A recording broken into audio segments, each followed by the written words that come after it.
Mills Vintage Village School District Board of Education meeting to order. Please stand before the Pledge of Allegiance. Pledge allegiance to the flag of the United States of America and to the republic for which it stands, one nation, under God, indivisible, with liberty and justice for all. All right, welcome once again. Same people. Could you take a roll, please? Ms. Deeds? Here. Ms. Shaw? Here. Mr. Wolf? Here. Mr. Crum? Here. And Ms. Colheim is absent. We just got an approval of the agenda. So moved. Second. Thank you.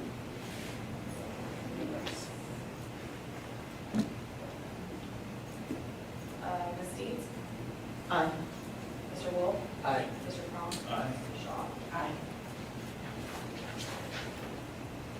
Okay, we do not have any district highlights as we're just now starting the 26-27 school year. Go Blue Aces. Don't worry, by October we're gonna have a bunch. So I did want to give you a brief update on the start of the school year. Obviously, this board is well aware of what happened at Heath Hills. We have not had a board meeting since that decision was made, but if you saw any of the news coverage, my statement was we're relieved that, I think a project of that magnitude was bad for Heath residents and Granville residents as well. And so we're happy that that was also the decision of MI and Heath Hill or Heath City Council. So we will continue to work on that issue and work on the legislative side of that equation. As you know, we worked with Dan Dodd to create Senate Bill 173. We're still trying to get hearings, but obviously the General Assembly is quiet until after the midterm elections, and then we'll go into lame duck, and then after lame duck, hopefully if we can't do anything during that time period, we'll try and elevate it afterwards. So we have that going on. Also, I had the CIC meeting this morning or this afternoon. They have rebranded themselves instead of the Granville Area Community Improvement Corporation, the GACIC. They are now the Welsh Hills Community Partners. So they went through a branding exercise and made the decision to rebrand themselves. Most importantly, they are hosting their first event for fundraising.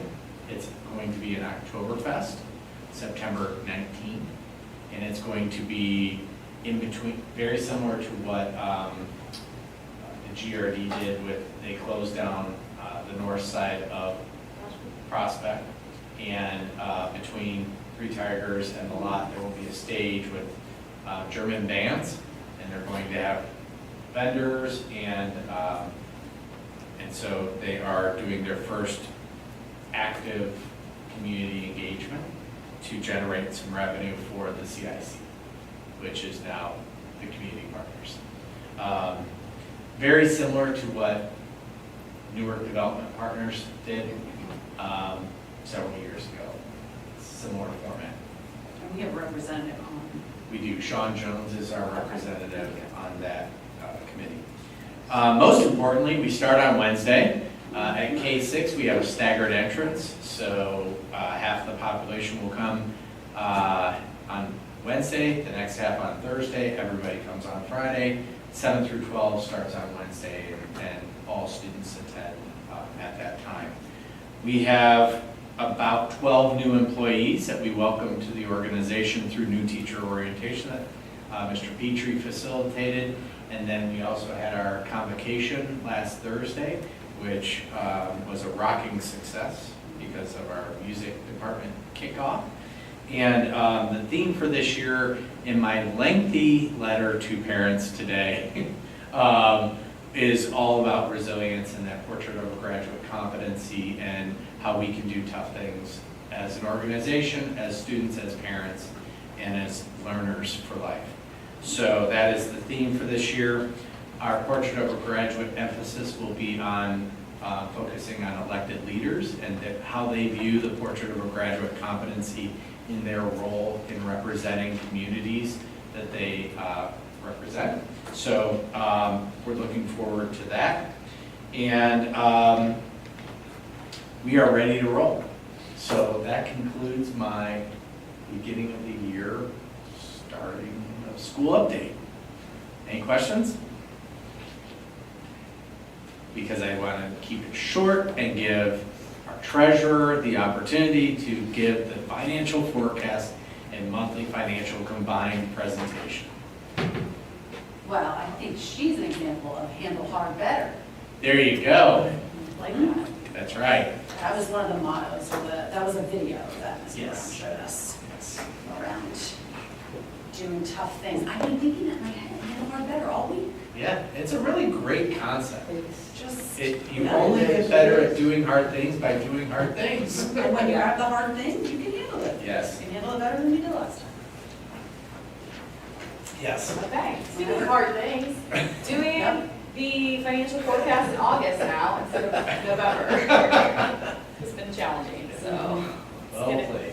let's get into it. So previously, we had the forecast in May and November. Last year, as a little transition, it moved to October and February, and now we are in August and February. So as opposed to having 5 months of fiscal year under our belt, we have 1. So it's a lot more projecting going into even the current year, and of course the future years as well. The other change, this was new last year, but just as a reminder, it is no longer a 5-year forecast, it is a current year budget plus 3 years of projections. So in other words, a 4-year forecast. And then there's also additional requirements for more detailed notes in the assumptions document that we submit with the forecast. So rather than just saying we're projecting values to increase by 10%, we have to be very specific and say it's based on historical trends or it's based on conversations with the county auditor, and be very specific about where the data is coming from. So what has changed since February? The biggest being Heath Hills, right? So we had some assumptions built into the forecast for Heath Hills. Now, it was on the later years of the forecast, so it's not as big of an impact as you might expect, especially when we've been talking about the $8 million deficit with Heath Hills. That wasn't fully seen during this forecast period. So just to be clear, we started to have some of those assumptions in, but the $8 million deficit was not in the forecast. What was in the forecast was some of the phase-in of the new construction. So it was impacting property tax on the revenue side.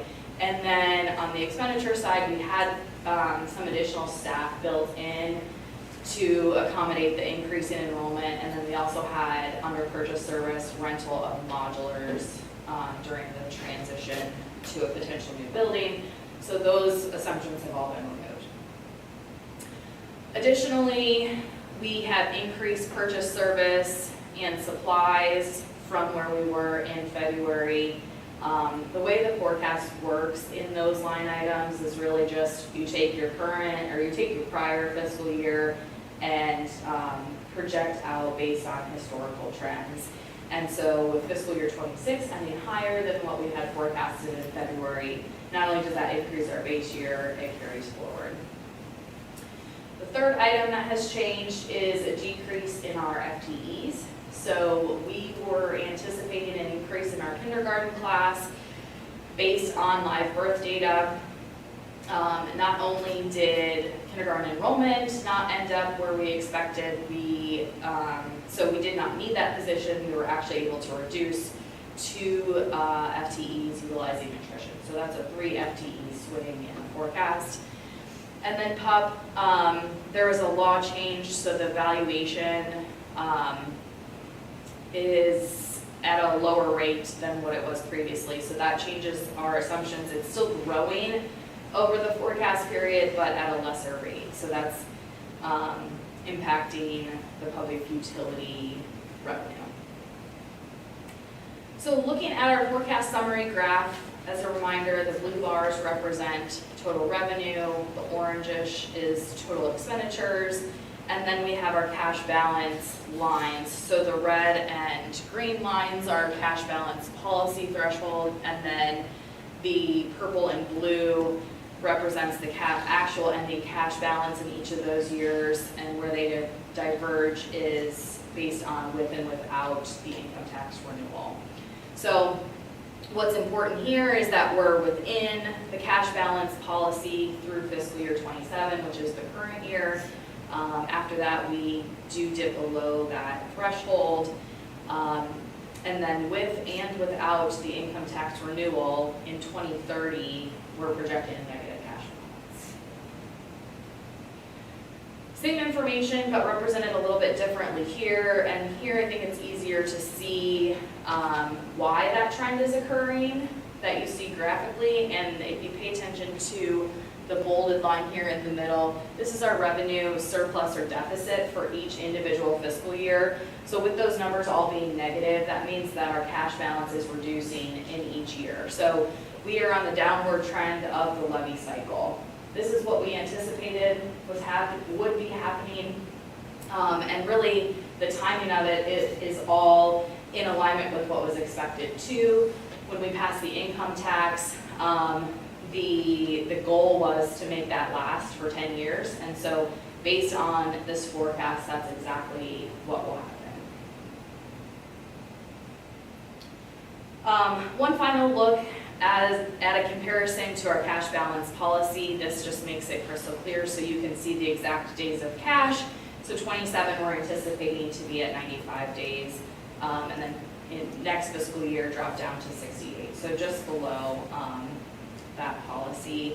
And this is also important to keep in mind in a later slide when we reference the capital projects fund, because even if we added the capital projects fund, which I could probably make a nice graph to show that, if we added that back in, that would only get us 1 year further in our cash balance policy before we would be below that threshold. And that costs us in the long run because we're deferring maintenance at that point. So jumping into our revenue overview, first looking at our sources of revenue on the left. So the blue is 20%, that's the income tax. So even with the income tax being 20% of our total revenue, property tax, including public utility, is still a majority of our revenue at 54%. So any conversation about eliminating property tax would have a significant impact on our overall budget. And then state funding being the third source at 22%. And I'll get into that here in a minute. But the income tax is the only source out of those three that has any really capacity for growth. So the forecasted year-over-year change of 1.5%, almost all of that is related to growth of the income tax. So getting more into the specifics on property tax revenue. So one of the changes through property tax reform was House Bill 335. That is the only bill that actually impacts Greenville schools. Since we are not on the 20 mil floor, we're not impacted by the other bills.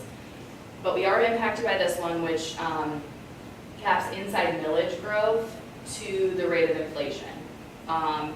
And so what that means is in 2026, that's a triennial update year for property values. We're expecting values to increase at 10.9%, but the rate of inflation is estimated to be 9.1%. So we will basically, because of House Bill 335, lose a small portion of what we would have otherwise received. And so we've talked a lot about as values increase, our tax rates decrease. That does not typically happen with inside millage. Inside millage usually stays the same at our 2.45%, or 2.45 mils rather. However, with House Bill 335, as values increase above inflation, the rate is going to decrease. So that's expected to happen in 26. And we'll start to see inside millage reduce down below 2.45 mils. So all of that is to say, our projections very flat across the forecast period. The only growth we would get is the inflationary growth on inside millage, which is a very small portion of the total revenue. And do taxpayers see a reduction as well? So they will see a smaller increase. So if your individual value goes up by the average that the whole tax base has gone up by, at say 10%, your tax bill would go up, not by 10% in total, but 10% on the 2.45 mils. And the total effective rate is maybe 32 mils or something like that. So 2.45 out of the total 30-some mils would increase at 10%. So that's a lot of fractions of your total tax bill. Moving on to income tax. So you can see historically we've been up, we've been down. We are starting to build back up in our expected revenue for fiscal year 27. We received the first payment in July, and that was 4.7% higher than last July. So we are continuing to expect to see that increase over time, which is positive. But as you can tell, this is a little bit harder to project than the property tax. So we are expecting 5% increase from payments from withholdings and 1.5% on all other income. And that's where we see all the volatility is in that other income category. This graph shows our total tax base history, and this just helps us understand what's happening over a longer period of time. That's where we've been able to come up with the 5% and the 1.5%. We're usually way off in one direction or the other with all other income, but on average over the 15 years or whatever we have here, that is the overall average. So the other thing that's important to note is that after 2 years of decline in 22 and 23, we are back up 13% in 24 for total income. So our revenue is reflective of that, which is positive. Finally, on the revenue side, state funding. I could spend 10 minutes or 20 minutes or an hour explaining the formula to you, but for Granville, the formula doesn't really matter because we are on the guarantee. So the guarantee says that we will receive the same amount of funding that we did in fiscal year 2020, regardless of how many students we have. So when we were discussing Heath Hills and whether enrollment would increase and whether we would receive additional state funding, with being on the guarantee, we would not. We would have to increase enrollment and keep all other factors static to ever see an increase in state funding, which with a large residential development, that would not happen because our values and income would go up at the same time as enrollment. So that is why we are not expecting any increase in state funding. And in fact, what I have in our detailed notes associated with the forecast is that all of this is assuming that the same formula and guarantee stays in place. That's our assumption going forward. But the guarantee is always on the table to be cut. Any questions or comments before I jump into expenditures? Okay. So total expenditures, it's important to keep in mind that about 80% is related to personnel through salary and benefits. And then we have outsourced custodial, so as part of the 15% of purchase service, another portion of that is actually really salary and benefits as well through that custodial contract. And so when we look at the forecasted change of just over 5%, what's driving that? Largely staff. And I will get into the assumptions that we have. Just wanted to throw this in here too because this is updated to remove the Heath Hills assumptions. We had that built in previously. So without that, we are expecting very steady, just a small actual decline in enrollment based on, again, live birth and mobility factors. So the largest factor driving the year-over-year growth on the expenditure side is salaries. Our current collective bargaining agreement is in place through fiscal year '28, so we have 4% and 3.75% for base salaries that's already locked in, plus steps, which is another 1.6%. Beyond that, our assumptions are based on 2% for base increases, and that's really to acknowledge that we will hopefully be through this higher inflationary period, back to kind of normal increases that we saw prior to the pandemic, really. And then I had mentioned previously the change in the FTEs for the current year, and then also in future years we had staffing built in, that those are all out now. Benefits, a lot of the benefits are tied directly to salaries as a percentage of total salaries. So as salaries increase, those associated benefits increase. The other largest item is medical insurance. And so for our insurance runs on a calendar basis. So for calendar '27, we have a 15% rate cap, and based on our claims, we will be seeing a 15% increase in our rates, unfortunately. So that is what we have built in for '27, and then '28 through '31, we have 10%. You know, it could be higher than that, but what we have done historically is we have gone out to bid almost every year with carriers to try to get the best rates. We have made changes through the collective bargaining process with the percentage shared with employees and how much they pay.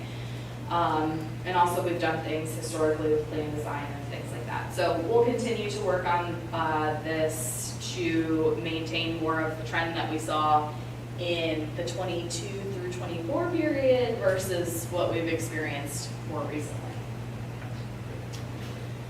Purchase service, I kind of already spoke to this with utilities and the custodial contract, and then this is also where special education contracted services fall. So a lot of these factors are outside of our control. A lot of them are vendor contracts. A lot of them are taking advantage of inflation.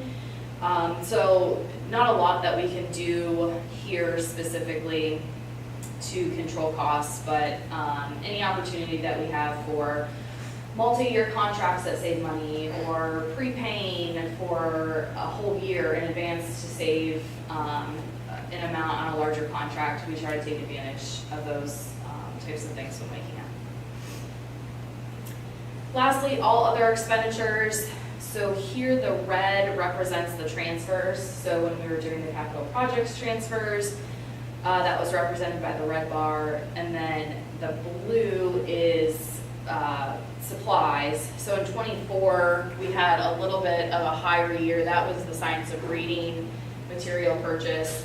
Dropped back down in '25, because that's not an annual cost for that science of reading, but then back up in '26.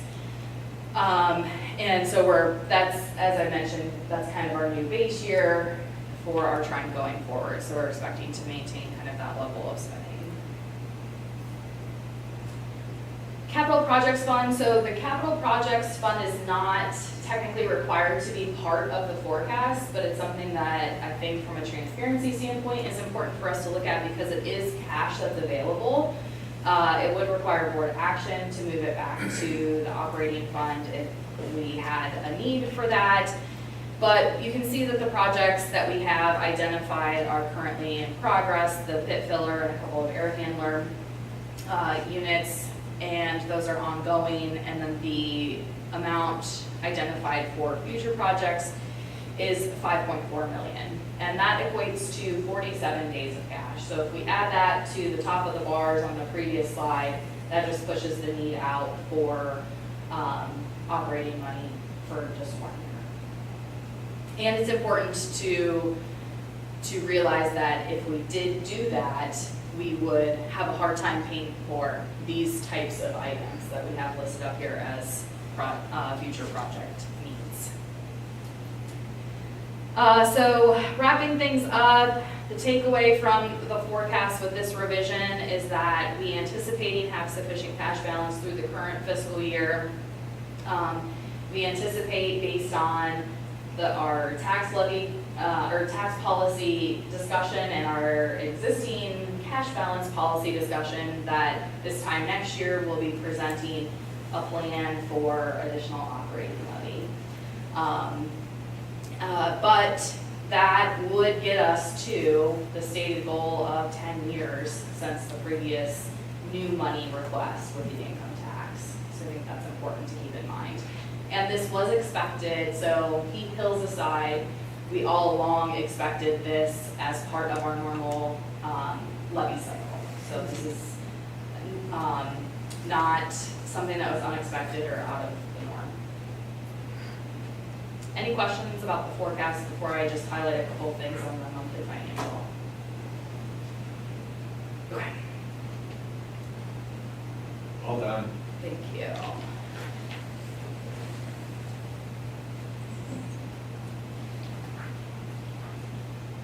So with July being the first month in the fiscal year, we usually have half as many slides to look at anyway. But I also have already talked about a lot of this that, I'm gonna skip that one.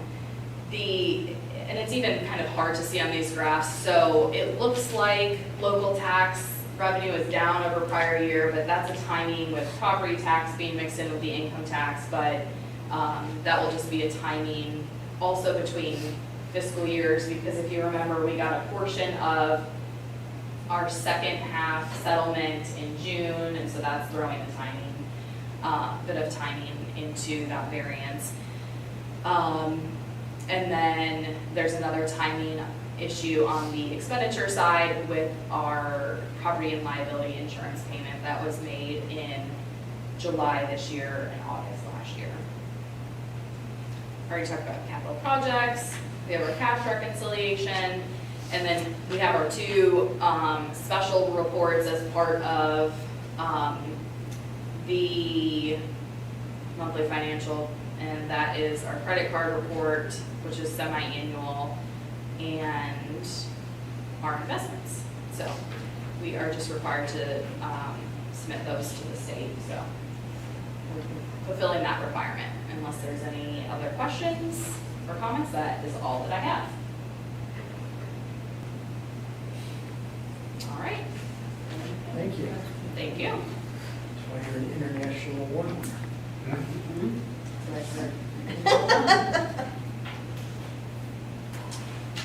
All right, we are now at a portion of our meeting where we welcome public comments. Seeing as we do not have the public here, I am going to skip our statement on what the requirements are for public comments and moving on to board discussion. Give me the opportunity to highlight anything that you want to highlight about the start of the school year and or details. Well, I know that we are going to have to go out for new money at some point. However, I'm thrilled that we won't have to go for a bond or more new money. It's very helpful. Thank you to everyone that worked really hard to come together to kind of make sure that Heath and Granville were taken care of. Thank you to the council as well for considering all the information that was given.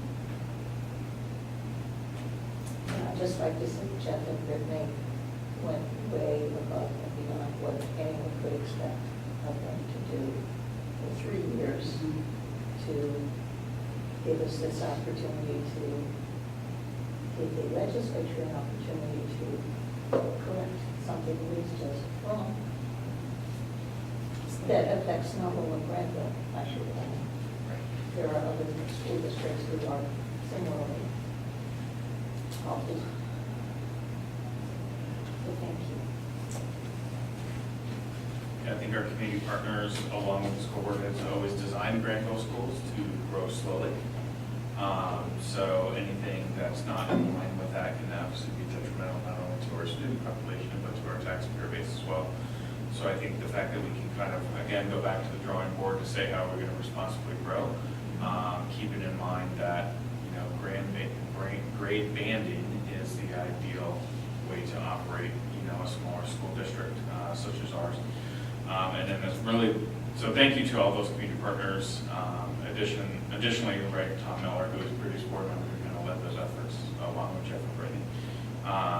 But the start of the school year, just as Jeff said, he's a kid in a candy store or first in line at Cedar Point.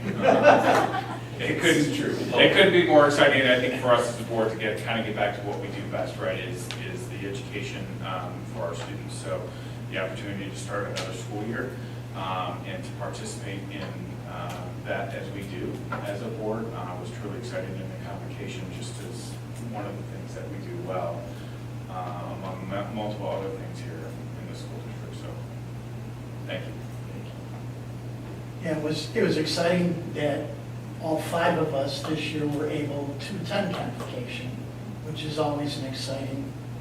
Where no board policy was Yes, discussed. No sunshine laws, but we're okay. correct. But it's always an exciting, fun event to go to. And I just want to wish students, parents, teachers, administration, welcome back. We're glad to have you, and good luck on Wednesday to everyone. Wednesday is the first day. It is, and they need your well wishes because traffic will be a nightmare. Given the road closures and all the fun things that are happening from an infrastructure standpoint in Granville.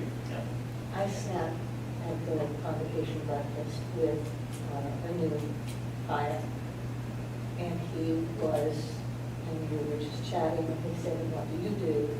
I said, "Well, I try to keep a low profile, but I have to admit it, I'm a board member." And he was just stunned that a board member would be there, and he said, "No place I've been before has that ever been the case." And I said, "Well, I'm not the only one." And I called Melanie over, and we read, and he was just, it never occurred to me that it's unusual for us to want a free breakfast. And to want to celebrate the beginning of something exciting. Right. But I think that's pretty cool. Yeah. Apparently we're unusual. We're the best. Yes, we Anything else? All right, we're going to move on to the action agenda. Okay, action item 6.01 is the approval of a resolution to adopt special education model policies and procedures. So moved. Second. This is just our annual approval of the policies and procedures. Questions? Take a roll, please. Mr. Wolf? Yes. Mr. Cron? Aye. Ms. Deeds? Aye. Ms. Shaw? Aye. 6.02 is the approval of the resolution to authorize Meta Solutions to advertise and receive bids. So moved. Second. This is really part of our cooperative purchasing program for items that we purchase through the Meta Consortium. Questions? Roll, please. Mr. Cron? Aye. Ms. Deeds? Aye. Mr. Wolf? Aye. Ms. Shaw? Aye.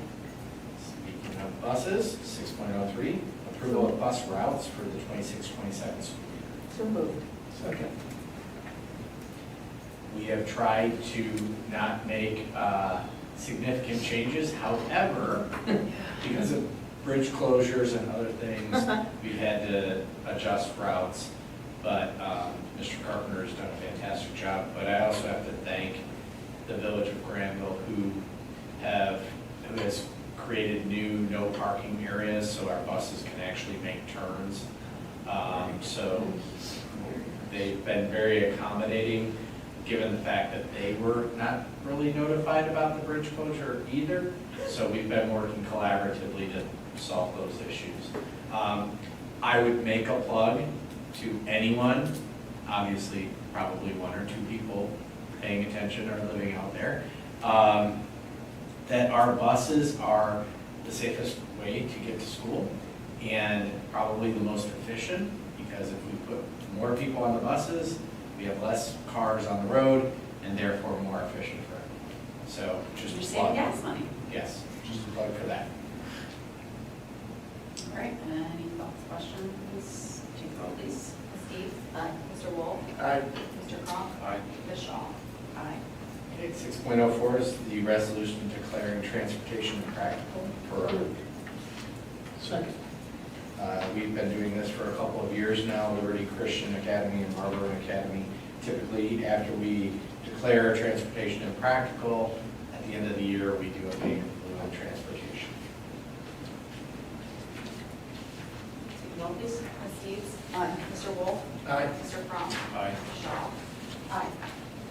Next is the consent agenda, 7.01 through 7.11. So moved. Second.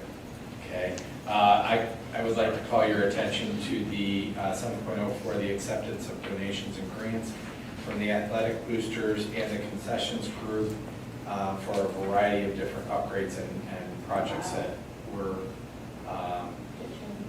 Mhm. supported by the athletic boosters. So thank you very much to that group who supports. Just because it's just a large amount, can you explain the Hubble software just very Right. briefly? So what we did was typically we had huddle cameras just at a few locations, mostly our gymnasium and our stadium. We put the cameras and software at other venues, so soccer, softball, baseball. So now a lot of different sports can view those sports virtually. Thank you. I always think it's a, oh my gosh, compliment, I guess, to our district when you see former teachers, I don't know all the employees, but former, yeah, employees substituting. I've seen it with bus drivers as well too, but you know, I think that's really neat. We also have 4 people that are either, well, all of them are resigning, but I just would like to recognize their service to the community and to our organization. Before we take a vote, excuse me, I should mention it in board discussion.